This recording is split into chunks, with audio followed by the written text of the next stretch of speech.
So hello, good morning everyone. I am Vinod Singh and welcome to the current exam. आज 20 जनवरी का हम current affairs cover करेंगे इस class में, जिसमें 47th यूएसए राष्ट्रपति डोनाल्ड ट्रंप आज शपथ लेंगे। बहुराष्ट्रीय अभ्यास ला पेरोस का आयोजन किया गया है और अभी जो हाल ही में ऑस्ट्रेलिया ग्रैंड स्लैम मैच चल रहे हैं उसमें एक रिकॉर्ड बना है जो नोवाक साहब ने बनाया है, तो उसके बारे में बात करने वाले। वायु ऊर्जा भंडारण संयंत्र नेगजू फर्स्ट का उद्घाटन हुआ है। खो खो विश्व कप 2025 के विजेता आ गए हैं हमारे पास। और भारत आर्थिक विकास परसेंटेज को आईएमएफ ने बताया है अगले 2 साल क्या होने वाला है, तो इन सब के बारे में डिस्कस करने वाले हैं। ठीक है, चलो।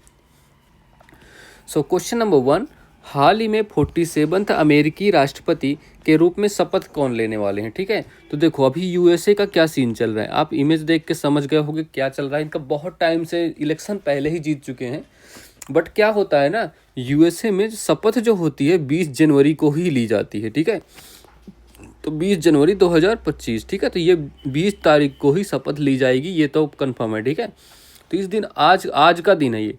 ठीक है, आज ही यहाँ यूएसए में शपथ ली जानी है। तो कौन शपथ लेने वाला है इमेज में देख रहे हो आप, और लिख भी लो डोनाल्ड ट्रंप। ठीक है, ट्रंप कार्ड हैं ये भाई यूएसए के। इनके आने से नहीं, सरकार में इनके आने से यूएसए के आसपास के स्टेट हिल गए। ठीक है, तो चलो ये देख लो, डोनाल्ड ट्रंप है, इन्होंने इलेक्शन जीता है, राष्ट्रपति का इलेक्शन। ठीक है, राष्ट्रपति शपथ होने वाली है आज, तो ये भी आप याद रखना। और ये किस पार्टी से रिलेटेड थे, इनकी पार्टी का क्या नाम था, इनकी पार्टी का नाम था रिपब्लिकन पार्टी। ठीक है, तो रिपब्लिकन पार्टी इनकी पार्टी थी। ठीक है, चलो।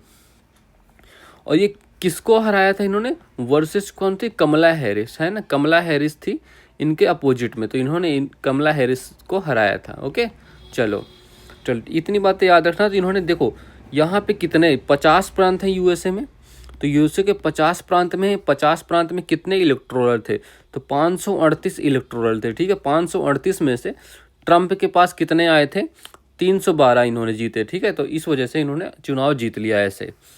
तभी डोनाल्ड ट्रंप जो है ना, ये यूएसए के 47वें नंबर के राष्ट्रपति होने वाले हैं। ठीक है, तो 47 नंबर के राष्ट्रपति होने वाले हैं और ये दूसरी बार, ठीक है, ये सेकेंड टाइम, ये पहले भी राष्ट्रपति बन चुके हैं, तो सेकेंड टाइम ये दूसरी बार राष्ट्रपति बनते हैं। और यूएसए में सिर्फ 2 ही बार राष्ट्रपति बन सकते हैं मैक्स टू मैक्स। ठीक है, और इनको शपथ दिलाने वाला कौन है, तो इनको शपथ दिलाने वाला लिखो, वहाँ के चीफ जज हैं। ठीक है, चीफ जज हैं, उनका क्या नाम है, जॉन रॉबर्टन। ठीक है, तो जॉन रॉबर्टन शपथ दिलाने वाले का नाम है। ठीक है, ये उनके जज है, मुख्य न्यायाधीश है वहाँ के। ठीक है, और इनका कार्यकाल कितना होने वाला ये भी लिखो, तो कार्यकाल यहाँ 4 साल का होता है। ठीक है, तो राष्ट्रपति का जो कार्यकाल होता है यहाँ 4 ईयर को होता है, तो 4 साल का होता है। मैक्सिमम 2 बार राष्ट्रपति बन सकते हैं। और ये 4 ईयर का कार्यकाल कब आया यहाँ पे, तो यहाँ पर जो 27वां कॉन्स्टिट्यूशनल अमेंडमेंट एक्ट हुआ था यूएसए में 1951 में, तब से ये कार्यकाल 4 साल का ही है। ठीक है, तो इतनी सारी बातें आपको याद रखना है। अच्छा, ये इस बार ना शपथ कहाँ होने वाली है, हर साल व्हाइट हाउस के बाहर होती थी शपथ, बट 1985 के बाद पहली बार जो शपथ होगी ना व्हाइट हाउस के अंदर होने वाली है। जो व्हाइट हाउस है अमेरिका का, उसके अंदर शपथ होने वाली है। डोनाल्ड ट्रंप ने कहा है कि बाहर सर्दी बहुत है, हम अंदर ही शपथ का प्रोग्राम रखेंगे। ठीक है, चलो। और भारत की तरफ से कौन शामिल हो रहा है इस शपथ समारोह में, भारत की तरफ से कौन शामिल हो रहा है ये भी लिखो, भारत की तरफ से अपने विदेश मंत्री एस जयशंकर साहब। ठीक है, तो एस जयशंकर भारत की तरफ से शामिल होने वाले हैं। और पहले राष्ट्रपति कौन थे, एक्स प्रेसिडेंट कौन बचा यहाँ का, जो बिडेन थी। ठीक है, जो बिडेन, आज से उनका कार्यकाल खत्म हो जाएगा। ठीक है, तो ये भी आपको याद रखना है। अच्छा, ये क्वेश्चन आया था, ये क्वेश्चन एसएससी ने पूछा था शायद कि जो ट्रंप थे ना, इनको गोली कहाँ लगी थी, गोली किस रैली में लगी थी, तो इनको लगी थी पेंसिल्वेनिया। ये क्वेश्चन आया था एग्जाम में अपने इंडिया में, एसएससी ने पूछा था। ठीक है, तो पेंसिल्वेनिया, अब देख लो पेंसिल्वालिया। ठीक है, वालिया लिखो। तो ऐसे ऐसे क्वेश्चन अब आते हैं एग्जाम में, तो आपको हर चीज़ पढ़ना है, बारीकी से पढ़ना है करंट अफेयर्स, जो कि मैं सब कुछ कवर करता हूँ, कुछ भी नहीं छोड़ता। फिर भी कुछ छोड़ता है तो मैं बाद की क्लासों में कवर कर देता हूँ। तो आपको ध्यान रखना है, आप सिर्फ डेट याद करके आप नहीं रह सकते। ठीक है, तो option number C correct answer है, डोनाल्ड ट्रंप। ठीक है, चलो। तो 20 जनवरी आज की डेट इन्होंने शपथ लेनी है और ये आज से यूएसए के राष्ट्रपति होंगे। देखो खुशी देख रहे हो इनकी। चलो ठीक है, करते हैं। तो अब ये राष्ट्रपति के संबंध में ये कुछ अनुच्छेद हैं, ठीक है, भारतीय संविधान के अनुसार, ठीक है। तो इनको भी आप देख लो, बहुत ही महत्वपूर्ण है, इनमें से कोई ना कोई क्वेश्चन बन ही जाता है। तो अनुच्छेद 52 से 62 तक राष्ट्रपति से संबंध रखता है, तो भारत का राष्ट्रपति होगा। अनुच्छेद 53 में संघ की कार्यपालिका शक्ति राष्ट्रपति में निहित होगी। अनुच्छेद 54 राष्ट्रपति का चुनाव। अच्छा, राष्ट्रपति के चुनाव में भाग कौन कौन लेता है? जो निर्वाचक मंडल होता है, ठीक है, जो निर्वाचक मंडल होता है, निर्वाचक मंडल, इसमें कौन कौन भाग लेता है राष्ट्रपति के चुनाव में? देखो पहले तो लोकसभा, राज्यसभा और विधानसभा, इन तीनों के निर्वाचित सदस्य भाग लेते हैं, ठीक है। तो निर्वाचित सदस्य भाग लेते हैं, तो ये भी आपको याद रखना है, ये भी क्वेश्चन बनता है, बहुत बार एसएससी ने पूछा है ऐसे। अनुच्छेद 55 राष्ट्रपति के चुनाव का विवरण, ठीक है। अनुच्छेद 56 राष्ट्रपति का कार्यकाल, तो कार्यकाल कितना होता है? 5 साल का, ठीक है, राष्ट्रपति का कार्यकाल। अनुच्छेद 57 पुनः चुनाव की पात्रता, मतलब राष्ट्रपति दोबारा चुनाव लड़ सकता है, तो ये भी पात्र होता है। अनुच्छेद 58 राष्ट्रपति के चुनाव के लिए योग्यताएं, एक तो 35 साल का होना चाहिए राष्ट्रपति के चुनाव के लिए, और लोकसभा के सदस्य बनने की योग्यता होनी चाहिए, ठीक है। राष्ट्रपति का कार्यकाल एवं शर्तें, तो ये बताओ राष्ट्रपति कार्यकाल एवं शर्तें। अनुच्छेद 60 में राष्ट्रपति का प्रतिज्ञान और शपथ, शपथ कौन दिलाता है? तो चीफ जस्टिस ऑफ इंडिया, या इनके कहने पर, इनके अनुपस्थित में मुख्य न्यायाधीश, ठीक है, कोई अलग। अनुच्छेद 61 राष्ट्रपति के महाभियोग, ये कहाँ अच्छा पेश किया जा सकता है? महाभियोग जो प्रक्रिया है, इसको राज्यसभा और लोकसभा किसी भी सदन में पेश की जा सकती है, ठीक है। अनुच्छेद 62 राष्ट्रपति के पद की रिक्ति को भरने के लिए चुनाव कराने का समय और उसका कार्यकाल 6 महीने के अंदर होना चाहिए, ठीक है, 6 माह के अंदर। चलो, ये जितने भी आर्टिकल हैं सबको याद रखना है आपको। चलो क्वेश्चन नंबर 2, हाल ही में बहुराष्ट्रीय अभ्यास ला पेरोस पूर्वी हिंद महासागर में किसके नेतृत्व में प्रारंभ हुआ है? देखो अभी ये एक बहुराष्ट्रीय अभ्यास हुआ है जिसका क्या नाम है? ला पेरोस। तो पहली बात तो ये बहुराष्ट्रीय अभ्यास है, मतलब एक से अधिक राष्ट्र इसमें शामिल होने वाले हैं, बहुराष्ट्रीय अभ्यास है, ठीक है। और ये कहाँ होने वाला है? पूर्वी हिंद महासागर में। तो पूर्वी हिंद महासागर का मतलब समझते हो? पूर्वी हिंद महासागर मतलब ये जो मलक्का स्ट्रेट वगैरह है ना, तो यहाँ इधर साइड, ठीक है। तो मलक्का या इंडो पैसिफिक लिख लो आप, जो इंडो पैसिफिक है वहाँ उस रीजन में, ठीक है। तो मतलब इंडोनेशिया के आसपास होने वाला है, ठीक है, मेनली मलक्का स्ट्रेट के पास, ठीक है। तो मलक्का स्ट्रेट, ये किसके बीच है मलक्का स्ट्रेट, आप बताओ, ठीक है। इसमें लीडर कौन है? लीड कौन करने वाला है? इस अभ्यास को लीड करने वाला है फ्रांस, ठीक है। तो फ्रांस इस अभ्यास को लीड करने वाला है, ठीक है। और भारत की तरफ से कौन है? तो भारत की तरफ से इसमें क्या लिख रहा हूँ, तो भारत की तरफ से Indian naval ship INS Mumbai, ठीक है। तो भारत की तरफ से इसमें मुंबई है, तो ये भी आपको याद रखना है, ठीक है। और ये किस लिए हो रहा है? इसका उद्देश्य क्या है? समुद्री जागरूकता बढ़ाने के लिए, ठीक है। तो समुद्री जो जागरूकता है उसको बढ़ाने के लिए, समुद्री जागरूकता को बढ़ाने के लिए ये अभ्यास किया जा रहा है, ठीक है। अच्छा, आपको पता है फ्रांस और इंडिया के बीच और कौन कौन से अभ्यास हुए? इनको भी लिख लो। गरुड़ हो गया, वरुण हो गया और शक्ति अभ्यास, ये भी इंडिया और फ्रांस के बीच हुए हैं, ठीक है। तो इनको भी आपको याद रखना है। चलो, तो ऑप्शन नंबर 1 करेक्ट आंसर है फ्रांस, ठीक है। ये इमेज देख लो अब ऐसे, यहाँ पे इंडिया का फ्रांस का मैप, ठीक है। चलो, अब ये कुछ महत्वपूर्ण अभ्यास हैं, बताना है आपको कि किसके किसके बीच हो रहा है, ठीक है। तो ये भी आपको बताना ही है। चलो, तो शुरू करते हैं। समुद्र लक्षण किस में किस बीच होता है? समुद्र लक्षण, मैं इंडिया का नाम नहीं लिखूंगा क्योंकि इंडिया कॉमन है, बाकी अदर देश हम लिखेंगे, ठीक है। तो समुद्र लक्षण भारत और मलेशिया के बीच, ठीक है। तो भारत और मलेशिया के बीच समुद्र लक्षण। हरिमो शक्ति किसके किसके बीच होता है? तो ये भी भारत और मलेशिया के बीच। अयुत्या किसके बीच? भारत और थाईलैंड, ठीक है। तो भारत और थाईलैंड के बीच अयुत्या अभ्यास। दोस्ती अभ्यास किसके किसके बीच होता है? तो इंडिया, मलेशिया, सॉरी इंडिया और मालदीव है, मलेशिया नहीं है इसमें, इंडिया, मालदीव प्लस श्रीलंका, ये तीनों के बीच दोस्ती अभ्यास होता है। डिजर्ट नाइट किसके किसके बीच होता है? तो इंडिया हो गया, फ्रांस हो गया, और तीसरा कंट्री कौन है इसमें? UAE, ठीक है। तो इन तीनों के बीच डिजर्ट नाइट होता है। मित्र शक्ति अभ्यास किसके किस बीच होता है? तो इंडिया प्लस श्रीलंका, तो भारत और श्रीलंका के बीच मित्र शक्ति। सिनवैक्स सी से हो गया कंबोडिया, IN से हो गया इंडिया, तो इंडिया प्लस कंबोडिया के बीच होता है सिनवैक्स, ठीक है, कंबोडिया। एक्वेरियन अभ्यास किसके किसके बीच होता है ये बताओ? तो मालदीव और इंडिया, ठीक है। तो मालदीव और इंडिया के बीच। बंगोसागर तो इंडिया और बांग्लादेश, ठीक है। तो इंडिया और बांग्लादेश शक्ति अभ्यास अभी हमने किया, ये फ्रांस के साथ होता है, फ्रांस और इंडिया। नॉर्डिक एलिफेंट किसके किसके बीच होता है, तो ये मंगोलिया और भारत, ठीक है। तो मंगोलिया और इंडिया। मैत्री अभ्यास किसके, इंडिया और थाईलैंड, ठीक है। तो मैत्री इंडिया और थाईलैंड। और सिम्बैक्स सिंगापुर, तो भारत और सिंगापुर के बीच सिम्बैक्स अभ्यास हो, ठीक है। सिम्बैक्स, एस से सिंगापुर, आई से इंडिया, बाकी आप याद रखना, ठीक है। चलो, तो ये भी आपको याद रखना है किसके किसके बीच होते हैं। सो क्वेश्चन नंबर 3, हाल ही में टेनिस इतिहास में सबसे ज़्यादा ग्रैंड स्लैम मैच खेलने का रिकॉर्ड किसने बनाया है। देखो अभी हाल ही में, पहले देखो आप ग्रैंड स्लैम कितने होते हैं। जो ग्रैंड स्लैम है ये 4 ग्रैंड स्लैम होते हैं पूरे साल में। अब जनवरी का महीना स्टार्ट हो गया तो सब ग्रैंड स्लैम, अभी कौन सा ग्रैंड स्लैम चल रहा है, तो ऑस्ट्रेलिया ओपन, ठीक है। तो ऑस्ट्रेलिया ओपन का ग्रैंड स्लैम चल रहा है, ठीक है।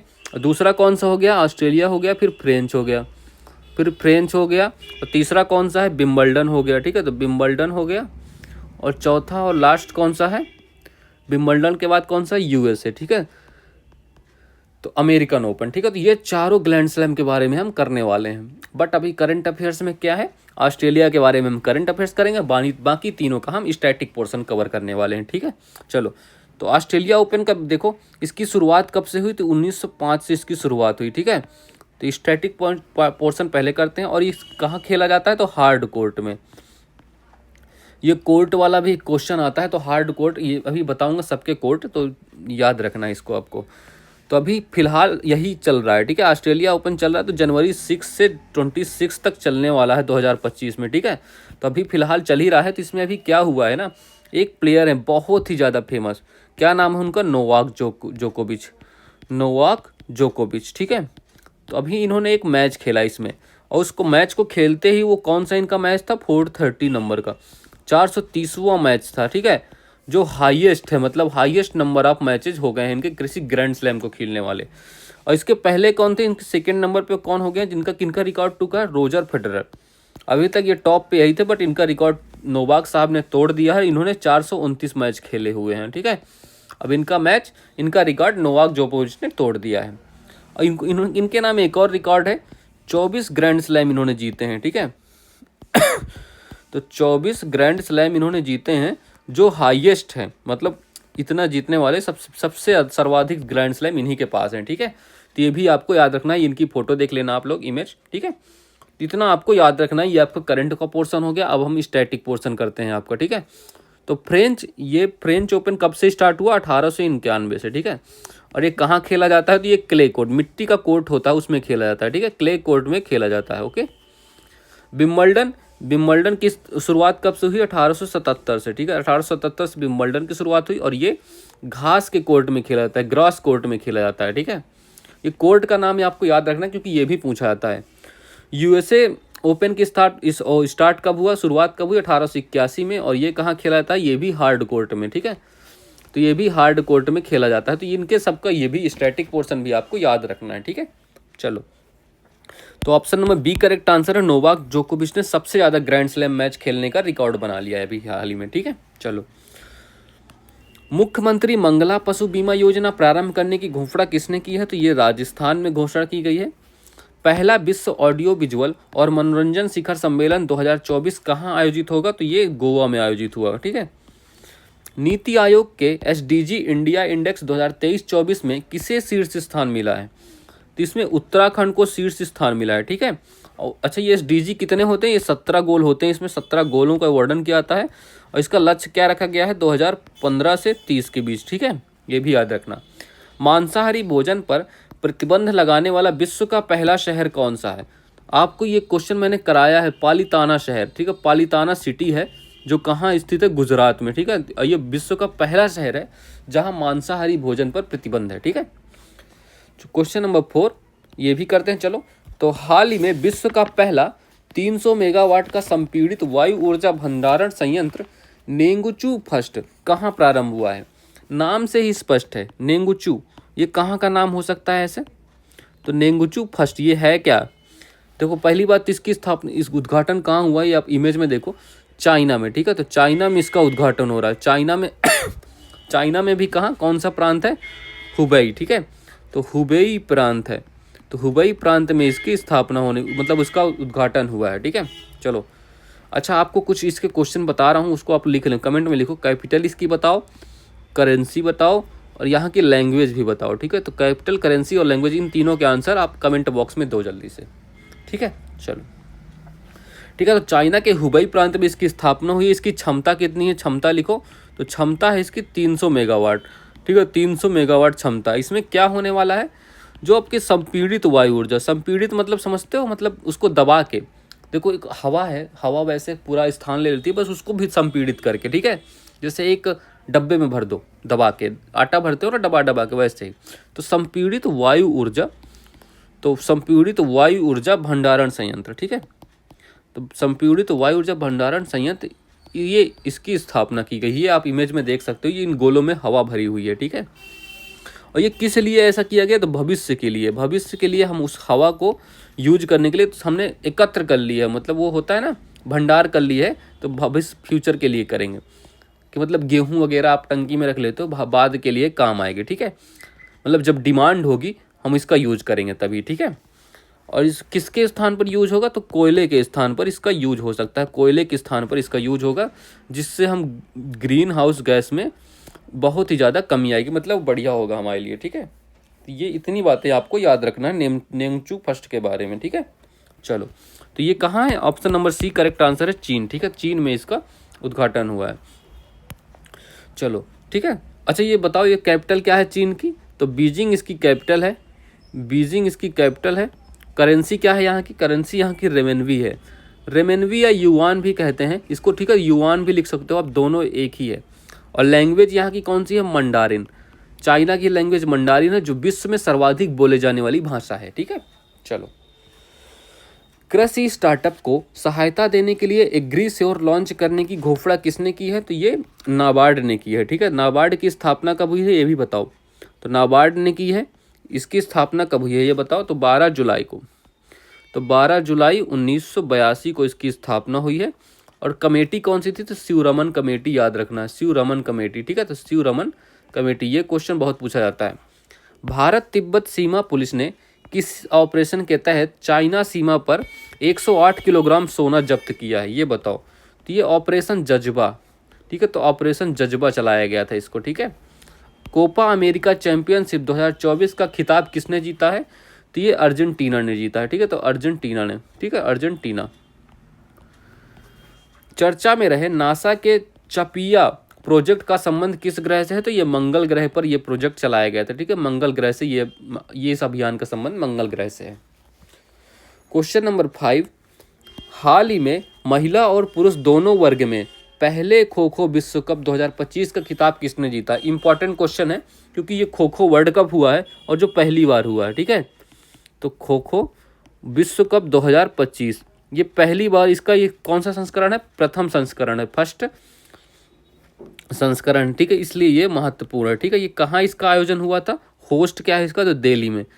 कौन सा स्टेडियम है, दिल्ली में इंदिरा गांधी। ठीक है, इंदिरा गांधी स्टेडियम में इसका आयोजन किया गया, इंदिरा गांधी स्टेडियम में। ओके चलो, तो ये पहली बार हुआ इसलिए ज़्यादा महत्वपूर्ण है। अब इसमें ये ना दोनों तरह से हुआ, मेल भी हुआ और आपका फीमेल भी हुआ, तो दोनों के बारे में पढ़ना। ठीक है, तो मेल और फीमेल दोनों के बारे में कर लेते हैं इसमें। ठीक है, दोनों में भारत जीता है। अच्छा, खो खो में कितने प्लेयर होते हैं, तो 9 खिलाड़ी होते हैं, तो ये भी आपको याद रखना है। ये क्वेश्चन तो आपको याद होगा, बट पूछा जाता है कई बार और आप नहीं कर पाते क्योंकि कन्फ्यूजन बहुत होता है। अब देखो, मेल में विजेता कौन है ये भी लिखना है, और उप विजेता लिखो। ठीक है, उप विजेता भी लिखो, और कितनी टीम थी मेल में। ठीक है, मेल और फीमेल दोनों में कितनी टीम थी, और इसका शुभंकर भी लिखो, शुभंकर भी लिखो। ठीक है, तो इसका शुभंकर भी लिखना है आपको, और इसका ब्रांड एम्बेसडर भी लिखना है। ठीक है, तो ब्रांड एम्बेसडर भी लिखना है। ठीक है, और इसका शुभारंभ भी किसने किया, तो वो भी लिखना है। चलो हम यहीं पे लिखेंगे, शुभारंभ किया है किसने, वाइस प्रेसिडेंट जगदीप धनखड़ जी ने। ठीक है, तो जगदीप धनखड़ जी ने इसका शुभारंभ किया है। ठीक है, तो ये भी आपको याद रखना है। चलो, सारे क्वेश्चन का जवाब देते हैं पहले। ठीक है, तो देखो विजेता कौन है, विजेता दोनों में भारत है, मेल और फीमेल दोनों में भारत जीत गया है, और उप विजेता दोनों में ही नेपाल है। ठीक है, तो दोनों में हमने नेपाल को हराया है। ये इमेज दे सकते हो, ये देखो मेंस टीम है, ये फीमेल टीम है, ठीक है, वुमेन्स टीम है। और अच्छा मेल में कितनी टीमें थी, तो मेल में 20 टीम थी मेल में, और फीमेल में 19 टीमें थी, ठीक है। तो इनके बीच इतना कंपटीशन हुआ था। शुभंकर क्या था, शुभंकर इसका था तारा और तेजस, तारा एंड तेजस, एक मेल था एक फीमेल था, तारा एंड तेजस। ये देखो ये जो है ना तारा एंड तेजस है, ठीक है। ये इसका शुभंकर था। Brand ambassador Salman Khan sir, Salman Khan sir थे, ठीक है। तो ब्रांड एम्बेसडर कौन थे, सलमान खान सर, ठीक है। तो ये इतनी बातें आपको सारी बातें याद रखना है, ओके। चलो 9 प्लेयर होते हैं तो आपने याद ही रख लिया। तो खिताब किसने जीता, तो भारत ने जीता, ऑप्शन नंबर 1 करेक्ट आंसर है, ओके। चलो विजय हजारे ट्रॉफी, अच्छा ये भी अभी लेटेस्ट में इसका भी फाइनल हुआ है। तो ये किसने जीता, ये क्रिकेट की पहली बात तो ट्रॉफी है, ठीक है, क्रिकेट की ट्रॉफी है। और ये भी कर्नाटक इसमें जीत गया है, कर्नाटक जीत गया। उप विजेता कौन रहा है, तो विदर्भ, तो विदर्भ इसका उप विजेता रहा है और कर्नाटक इसमें विजेता रहा है। और कहाँ हुआ था, इसका होस्ट क्या है, तो होस्ट है इसका वडोदरा गुजरात, ठीक है। तो वडोदरा गुजरात में इसका होस्ट हुआ, मतलब गुजरात में इसका आयोजन हुआ है, ठीक है। चलो ये भी इतनी बातें याद रखना, ये भी अभी लेटेस्ट हुआ है, परसों नरसों हुआ है, ठीक है, फाइनल इसका। यूरोपियन आयोग के अध्यक्ष पद पर किसे चुना गया है, तो ये उर्सुला वॉन्डोर, तो उर्सुला वॉन्डोर जी को यूरोपियन आयोग के अध्यक्ष पद पर चुना गया था, ठीक है। और हेडक्वार्टर क्या है, यू का ब्रुसेल्स में, ये तो पता होगा। R21 matrix M malaria vaccine का टीकाकरण शुरू करने वाला पहला अफ्रीकी देश कौन सा है। ये क्वेश्चन आपकी UPPSC 2024 में क्वेश्चन आया था ये, ठीक है। आप इसका निर्माण किसने किया था, वो आपको बताओ, निर्माण किसने किया था, उसका आंसर करना है आपको। तो ये शुरुआत कहाँ हुई है, कोटे डी आइवर ने, ठीक है। तो कोटे डी आइवर में इसकी शुरुआत हुई है। चलो क्वेश्चन नंबर 6, हाल ही में IMF ने अगले 2 वित्तीय वर्षों में भारत के आर्थिक विकास का कितने प्रतिशत रहने का अनुमान लगाया है।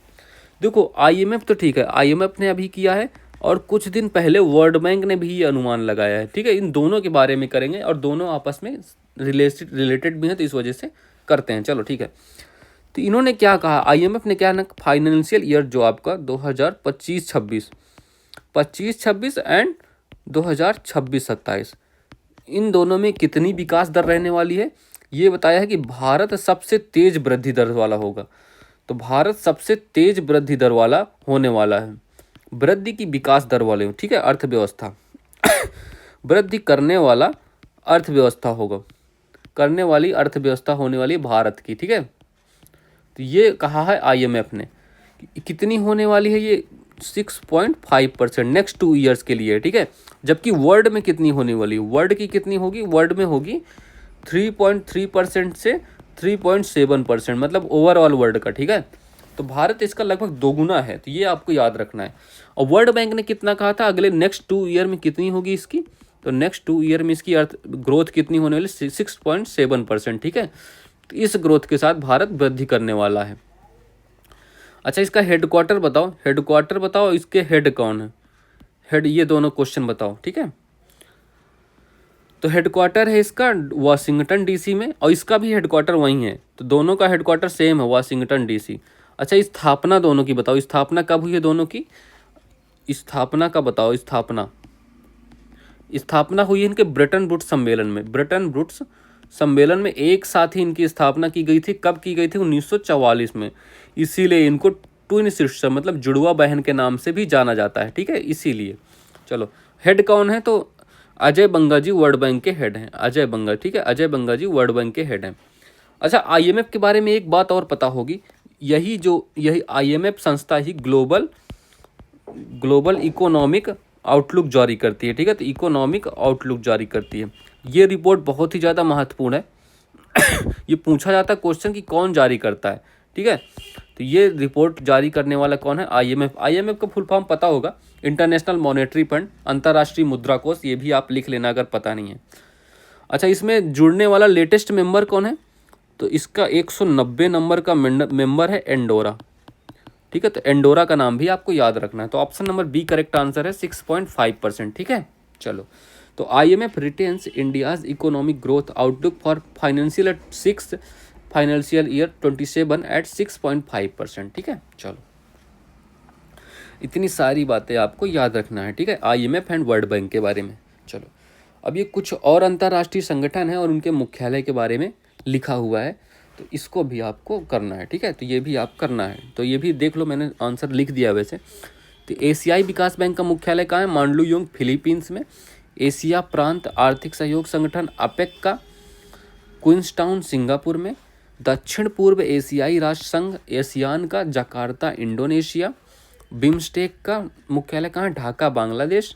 राष्ट्रमंडल राष्ट्र का लंदन यूनाइटेड किंगडम में। यूरोपीय संघ का मुख्यालय ब्रुसेल्स बेल्जियम में। खाद्य और कृषि संगठन एफएओ रोम और इटली में। अंतर्राष्ट्रीय श्रम संगठन का मुख्यालय कहाँ है? जिनेवा स्विट्जरलैंड, ठीक है।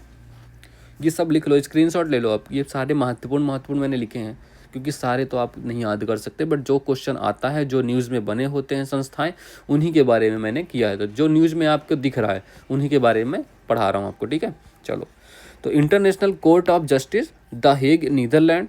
अंतर्राष्ट्रीय मुद्रा कोष अभी हमने किया, वाशिंगटन डीसी में इसका हेडक्वार्टर है। अंतर्राष्ट्रीय समुद्री संगठन का हेडक्वार्टर कहाँ है? London United kingdom. अंतर्राष्ट्रीय दूरसंचार संघ का जिनेवा स्विट्जरलैंड। अंतर्राष्ट्रीय परमाणु ऊर्जा एजेंसी का हेडक्वार्टर वियना ऑस्ट्रिया। अंतर्राष्ट्रीय ऊर्जा agency Paris France.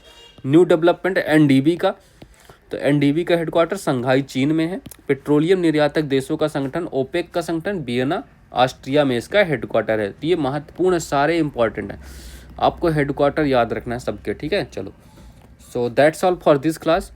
Please like, share करना है आपको और सब्सक्राइब भी करना है, ठीक है। तो चलो, थैंक यू एवरीवन, ओके। चलो, have a good day and thank you everyone.